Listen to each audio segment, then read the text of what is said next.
Docteur, nous poursuivons notre interview de cet après-midi et vous parlez cette fois de la recherche. Nous savons que depuis l'avènement du président de la transition, il n'y a quasiment pas eu de mots prononcés à l'endroit des chercheurs gabonais. Pourquoi, à votre avis? Merci pour cette question. Je ne saurais vous dire pourquoi il n'y a pas eu de mots prononcés à l'endroit des chercheurs gabonais. Vous savez, au niveau du Gabon, il y a une recherche fondamentale et il y a une recherche opérationnelle. Il y a deux moteurs principaux de recherche. Il y a le CNRS, qui est l'entité étatique, le SEGARES, qui est l'entité privée. Bien sûr qu'à côté du SEGARES, il y avait Afrita International, que j'ai créé moi à Paris. Afrita International, ça veut dire Association francophone de recherche et d'innovation de thérapies traditionnelles africaines améliorées. Afrita, c'est ce que ça veut dire. Afrita International. Donc, au Gabon, nous avions des chercheurs de renom. Il y avait des Gassita, qui avaient fait des médicaments, de nuit blanche et consorts. Il y avait un des premiers chercheurs qui a mis un médicament gabonais en Europe, s'appelait Dr Albert Schweitzer. Le Lambaren, c'est un produit, Dr Albert Schweitzer, un Allemand qui était à Lambaréné. Après, bon, il y avait d'autres petites solutions qui se faisaient d'une manière officinale dans les pharmacies. Mais après, il y avait l'IM28 du professeur Donatien Mavungu, qui était lui aussi directeur général du SEGARES. Après ça, déjà, quand Mavungu mettait en place son IM28, je vous dis qu'en ce moment, je mettais aussi en place la fagaricine. Sauf que Mavungu, lui, il communiquait, il publiait, moi je travaillais toujours sous silence, comme je sais le faire. Je mettais déjà en place la fagaricine et plusieurs autres molécules. Quand il y a eu l'avènement du Covid,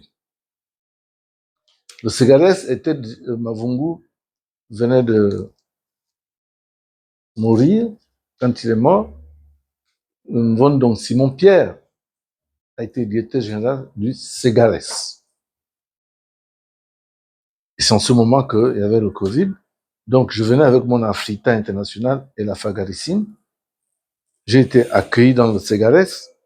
On a fait tout ce qu'on a fait, des tests, des essais, tout ça, pour choisir. Parce qu'ils avaient été reçus par le Premier ministre, j'étais pas là. Le Premier ministre a demandé qu'on choisisse un médicament gabonais pour la Covid. C'est là où j'ai été saisi, nous sommes allés, on a participé à cette histoire-là, c'était compliqué. Finalement, la fagaricine a été retenue. Parce que produit ayant fait des études cliniques, des études ayant subi toutes les étapes de la recherche en Europe, au Cameroun et même à Ifamétra. Pourquoi la fagaricine avait été retenue? Bon, au niveau des chercheurs, elle a été retenue.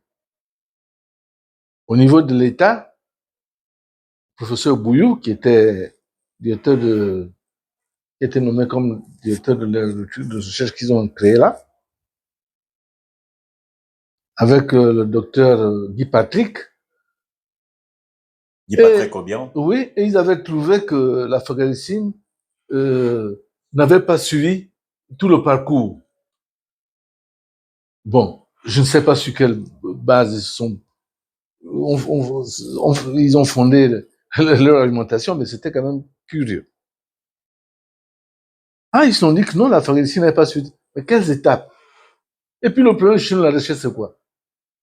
Vous ne pouvez pas demander aux gens qui n'ont jamais mis en évidence un comprimé, de juger des gens qui ont l'habitude d'inventer des médicaments. À qui faites-vous allusion? Mais le comité en question, professeur Bouillou, ma petite sœur, surtout docteur Bian, qui ne sait même pas quelle est la différence entre une décoction et un médicament. Pour lui, la décoction, c'est peut-être autre chose. Quand j'ai entendu déclarer ça, j'étais vraiment stupéfait, je ne comprenais pas. Pensez-vous que c'était un raisonnement d'amateur? Mais bien sûr, c'était des amateurs. Donc, ils ont bloqué volontairement l'émergence du produit Fagalicine sur le plan mondial. Malgré ça, tous les Gabonais, plusieurs Gabonais, ont été traités, guéris par la Fagalicine. En Europe, n'en parlons plus. Dans d'autres pays où je distribue, justement en Italie, avec la Fagalicine. On se rappelle d'ailleurs de l'engouement qui prévalait du côté de la clinique Médi-Espoir. Effectivement, vous avez vu, c'était fort à l'époque. Donc, nous avons remarqué que nous savions que le président était attentif, il écoutait un peu tout le monde. On a vu comment il faisait des dons par-ci par-là. On s'est dit, bon, voilà un groupe de personnes qui œuvrent pour la nation, pour les Gabonais, pour la santé des Gabonais. Et nous attendions quand même que le pouvoir pense à ces éminents chercheurs, hein, ceux qui ont travaillé, qui ont sauvé les couleurs du Gabon devant certaines situations passées. Et il y aura des situations à venir, parce que les maladies, les épidémies continuent. Aujourd'hui, quand on parle de chercheurs privés au Gabon, c'est moi, votre serviteur, votre monsieur, qui représente la recherche au Gabon. Achète des médicaments. Après Mavungu, aujourd'hui, je ne sais pas s'il y a un autre chercheur, du genre de Mavungu, qui a trouvé une molécule connue dans le monde entier. Non. Il n'y a que moi qui est ma Fagalicine qui est connue dans le monde entier. Et bien d'autres substances. J'étais le nom. Donc, la recherche, vous savez qu'un pays, j'ai suivi un jour que le président avait fait une déclaration, je ne sais pas si, concernant les chercheurs, c'est une déclaration qui a été faite sur le plan politique, il soutenait la recherche et tout, et tout, et tout. Bon, mais il n'a pas été suivi par les actes, parce que nous en sommes là. La recherche au Gabon, c'est le parent pauvre. Voilà. Délaissé. Délaissé. Abandonné à son triste sort. Voilà. En dépit de tout ce qu'il conçoit. Vous savez, pour faire un médicament, il faut de l'argent. Moi, Fagalicine m'avait coûté 900 millions. À l'époque, j'étais soutenu par le feu président et tout, les Biangema et tout ça. J'étais soutenu. Ils me permettent d'aller en Allemagne. Vous avez vu le documentaire, le film que j'ai tourné, j'ai un documentaire là. L'Afrique se mobilise contre le sida. Un film. Je vous le ferai pas si vous voulez. L'Afrique se mobilise contre le sida. Ça, c'est mon œuvre. Si vous suivez ce documentaire, vous me voyez là-dedans, comme acteur principal. C'est un film qui a été tourné depuis la France, le Cameroun et tout ça. En Allemagne, on a été et tout ça. C'est pour dire que nous avons fait notre part. On a travaillé. Et nous avons des potentialités. Nous avons des connaissances. Mais il faut les matérialiser. C'est ça le point de la recherche au Gabon. Les intelligences, il y en a partout. Même parmi les chercheurs gabonais, il y en a des intelligences impensables. Vous avez vu le cas de Ifametra.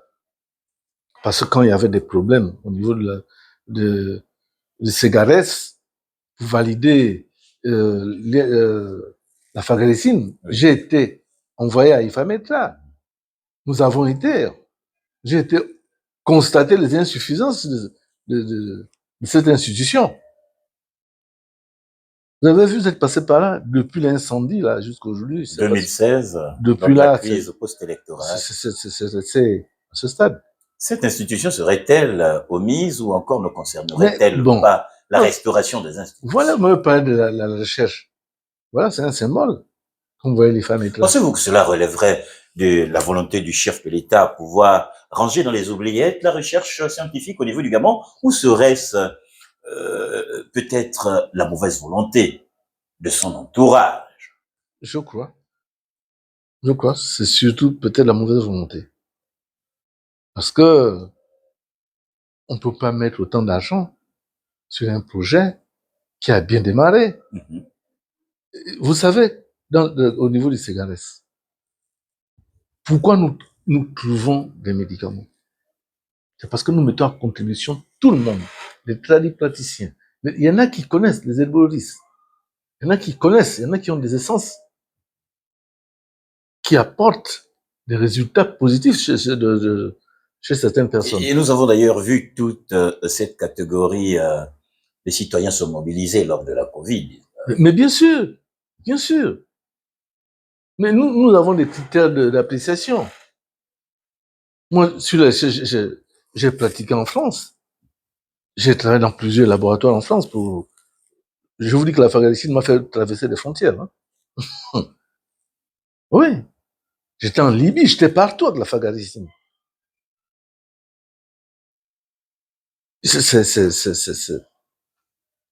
Il faut voir, quand je vous dis que pour faire un produit, il faut au moins 900 millions, c'est pas d'amusement. Quelles sont les propriétés de la phagocytine, docteur? La phagocytine, je découvrais quand j'étais en Europe. Après extraction, je découvrais que la phagocytine avait 1600 principes actifs. Je tombais de nuit, j'ai dit, quoi? Une seule plante, une seule écorce? Il dit, oui, il y a 1600 principes actifs. Si vous avez de l'argent pour faire 1600 médicaments, j'ai dit, ah, merci beaucoup. Donc, les moyens ne permettent pas de développer 1600 médicaments. J'en ai fait la phagocytine 1, j'ai fait la phagocytine 2, j'ai fait 2 médicaments. Mais dans ces 2 médicaments, il y avait déjà 5 classes pharmaceutiques là-dedans. C'était un immunoreconstituant, un antiviral, antifongique, antibiotique. C'était... Non. Un immunoreconstituant. Oui. Donc, c'est un médicament, si je peux pas parler que c'était, parce qu'il existe. Il y est toujours. Il existe, il y est toujours. Et toujours sollicité. Toujours sollicité. Bien sûr, sollicité. Vous voyez, on parle de grippe, de singe. Moi, je fais plus de bruit. Je ne fais pas de bruit. Mais j'ai des solutions à tous ces petits mots. Mais c'est coûteux. Pourquoi je ne communique plus? Pour communiquer, il faut avoir la matière. J'ai la connaissance. Mais est-ce que je peux ouvrir ma boutique au Gabonais? Venez tous. Je ne peux pas. J'en ai pas assez. Moi, je ne communique plus, mais j'ai des solutions. Que déplorez-vous? Le manque de politique, le manque de volonté politique à pouvoir vous accompagner. Mais vous savez, je vous ai dit que la recherche a un coût. Un exemple. Nos recherches de médicaments, vous savez que n'importe comment la chimie est née à base de plantes, à partir de plantes. Nous, pour travailler, nous avons besoin d'aller dans les villages. Nous faisons un travail de bureau ici, mais nous transportons dans des villages. Pour le recueil, nous allons. Et il faut des moyens, des véhicules pour aller là-bas, déjà. Quand on arrive, il faut intéresser ces gens-là. C'est des villageois, hein, ils n'ont pas de revenus. Il faut les intéresser. Et il faut trouver le moyen. Deux fois, ces essences se trouvent à 12 km du village. Il faut aller en brousse avec ces gens. Il faut récolter. Il faut payer ceux qui récoltent, ceux qui conditionnent. Et les retransporter de village en ville chez nous, dans nos ateliers, pour reconditionner et travailler. Il faut de l'argent pour le faire. Sans argent, on ne peut rien faire. Nous avons des connaissances, mais Dieu ne donne pas tout à tout le monde. À certains, ils donnent des moyens, à d'autres, ils donnent la connaissance. Nous avons la connaissance, on n'a pas de moyens. Il faut une association pour que ça émerge. Mais il s'agit là d'une question de santé publique, docteur. Vous avez bel et bien une tutelle, le ministère de la Santé. Qu'en est-il? Non, vous savez, le ministère de la Santé a ses limites, a ses cordes. Vous voyez, à un moment donné, les anciens médecins, les anciens responsables du ministère de la Santé que nous sommes, ayant connu des difficultés dans l'exercice de nos fonctions passées, tout ça, après une réflexion, nous avons pensé que pour notre pays, pour que les choses s'arrangent, il faut faire comme les autres, comme les Occidentaux, les Français, tout. Il faut créer une haute autorité de santé et d'action sociale au Gabon. Ce projet a été purement seulement mis au calendrier, éteint. S'il ne veut pas. Nous donnons notre contribution, on ne peut pas forcer la main. On ne peut même pas imposer, tu ne peux pas. Mais le pouvoir, tout le pouvoir sait que ces médecins ont proposé cette solution. Il faut dire que qu'il fut... Vous savez, chez nous, il y a un comité d'éthique qui est pour l'instant l'instance supérieure au ministère de la Santé. Je sais qu'il existe. Mais c'est pas vous, au niveau de la PCA, vous avez suivi cette activité. Est-ce que ça vous dit d'entendre parler du comité d'éthique de la santé qui entreprend telle activité ici, qui fait ceci, qui a donné tel conseil? Je ne pense pas. Nous avons une haute autorité de la communication.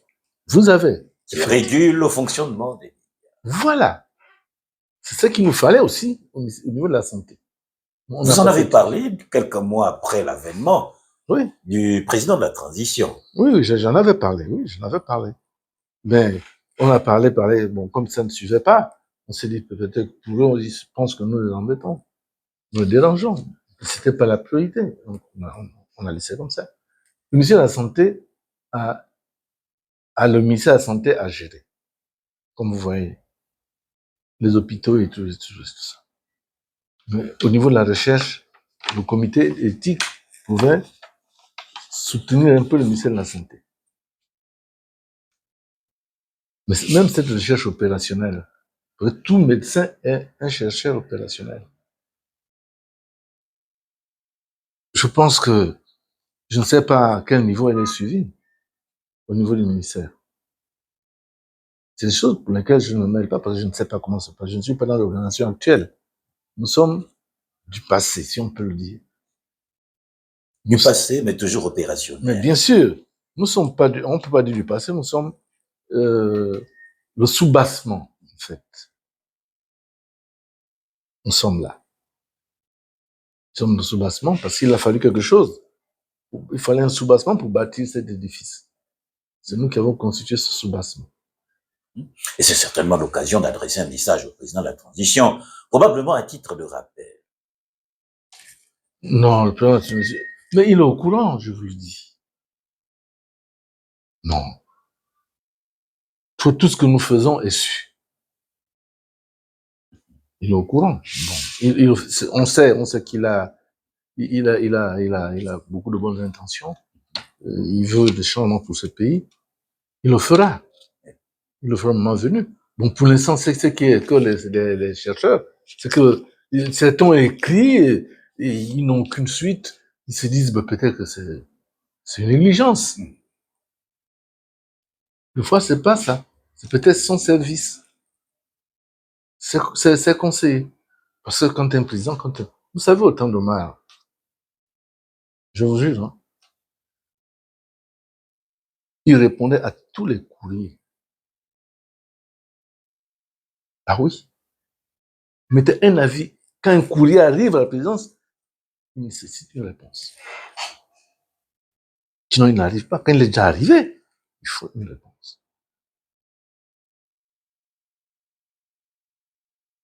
Ou lui-même, ou un conseil, mais il y avait toujours une réponse. Et c'est ça que nous reprochons. Parce que tout le monde se plaint, on ne sait pas ce qui se passe au niveau du courrier, qui reçoit, qui va, mais il n'y a toujours pas de réponse. D'autres disent avoir capturé le silure dont il faudrait avoir de toutes les façons, de toutes les manières en leur possession pour éviter que le silure ne puisse prendre l'échappatoire. Pensez-vous que cela pourrait avoir un rapport? Non, non, c'est dans la pensée déjà. C'est dans la pensée qu'il y a un silure, qu'il ne faut pas que le silure puisse prendre le jour. Non, la décision, ce n'est que dans la pensée. Ce sont des gens qui pensent ainsi et qui veulent enchérir dans ce sens. Sinon, quel silure? De quel marigot, de quel lac on l'a capturé? Et pour quel besoin? Je vois ce que ça veut dire. Une métaphore. Une métaphore, mais c'est pas ça. Là, c'est là. Il s'agit par contre d'une question de santé publique et ça concerne d'ailleurs les autorités compétentes quant à la prise en compte de la préoccupation qui est bien fondée. Il s'agit là de la recherche scientifique au niveau de la nation gabonaise et les autorités doivent véritablement prendre la situation à bras le corps en se souvenant des efforts consentis par les fils de la nation qui œuvrent chaque jour à l'avancée justement de ce domaine scientifique. Docteur, je sens depuis un temps quelques clins d'œil d'AMSG. Et cela d'ailleurs nous amène à aborder une question relative au dysfonctionnement constaté ces derniers temps au sein de cette société d'énergie au lieu du Gabon. C'est vrai que par le passé, sous Ali Bongo, sous Omar Bongo, certaines situations y étaient constatées, mais aujourd'hui, la situation prend de l'ampleur et de manière gravissime, au point que seuls les agents de la dite société se retrouvent sur un autel sacrificiel. Professeur, Oui. votre impression? Vous savez, le problème de la RTG, La SEEG. pardon, la SEEG, autant pour moi, il faut pas le prendre comme nous le voyons ici, les gens voient le délaissage et on parle sans fondement, sans comprendre pourquoi. Quand il y a délaissage, tout le monde est concerné.